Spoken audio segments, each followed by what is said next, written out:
there, this is our Culinary Connection group project. My name is Hugh Gannon. I'm Alicia Hoffman. I'm Emily Farmer. I'm D'Anthony Chalkley.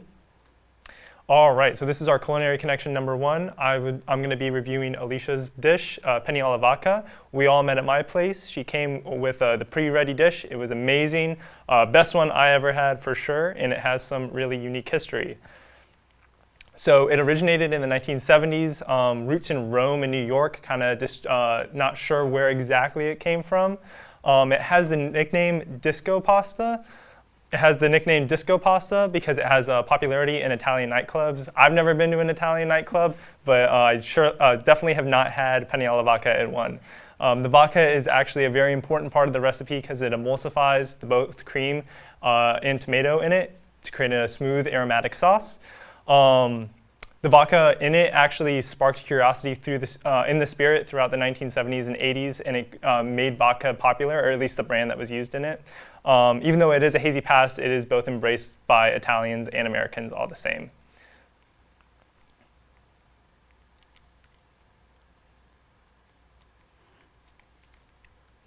The personal reflection to Alicia's dinner is it is a classic dish that stood the test of time, so it's no surprise that it's her favorite. Her mom gave it to her, gave her the recipe as she was going off to college as a meal to fall back on, so she could cook at any time she was feeling a little homesick. She claims she's not a good cook, but the meal was phenomenal, so she could have fooled me. Whenever she's home, she makes the dish with her mom, and it's a great time for her to connect with her family, which is amazing.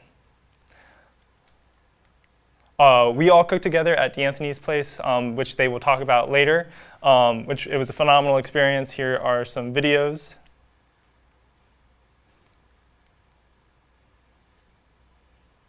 Bread was a little burnt, but it was still good. Alrighty.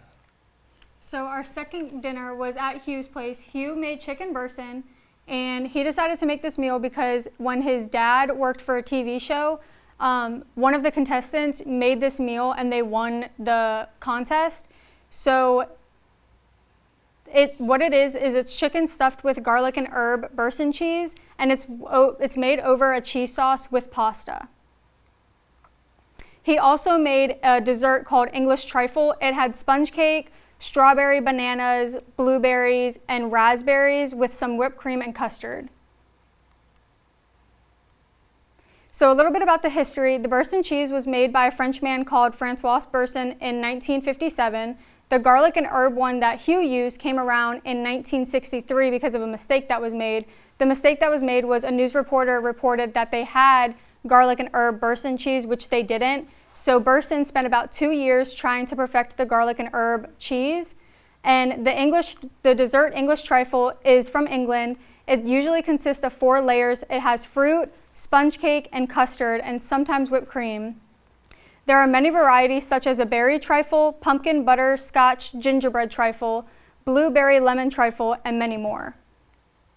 So my personal reflection on Hugh's dinner was this meal holds a very valuable spot in Hugh's life. His dad only makes the chicken bursin on special occasions, and the trifle is linked to romance and tradition since Hugh's parents met through the English trifle at a Super Bowl party, and now his dad makes the English trifle every year for his birthday cake.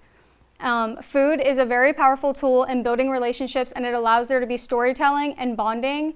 And in families, food becomes tradition. Certain dishes are tied to birthdays or holidays, such as the English trifle for Hugh's birthday. All right, now we have Culinary Connection 3 by Emily making her delicious chicken potato casserole. All right, so to give a quick history, the term casserole derives from the French word casse, meaning a large serving spoon. Though the casserole is not American in origin, casseroles have evolved in the United States as both simple and complex meals that reflect cultural creativity. After World War II, casseroles became more popular due to the rise of canned, frozen, and prepackaged foods, symbolizing the convenience era. Cultural diversity in America led to new casseroles such as baked ziti, lasagna, and enchilada casseroles. The oldest known casserole recipe dates all the way back to 1250. The recipe included pasta, spices, and cheese. And lastly, Thomas Jefferson brought pasta to America, and his daughter created an early casserole-style dish that included pasta and Parmesan. So this meal holds value to Emily because this recipe has a lasting impression on her family. Her immigrant family came to America and settled in West Virginia, and the two families lived next to each other, the Farmers and the Penningtons. Due to the economical struggles, both families moved out to New Jersey to both work in factories. Her dad would visit them in New Jersey because his uncles lived there, and during one visit in middle school, Mr. Paul Pennington made dinner for the family.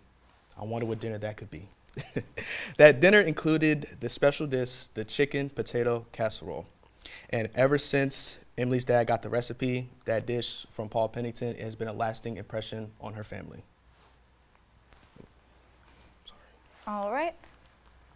So our final culinary connection was at D'Anthony's, and we did the Philly cheesesteak. So we have some videos of us cooking the Philly cheesesteak. And that's us serving it and cooking the meat. So some short history on the Philly cheesesteak. It originated in Philadelphia in the 1930s with an Italian-American immigrant, Paul Oravelli.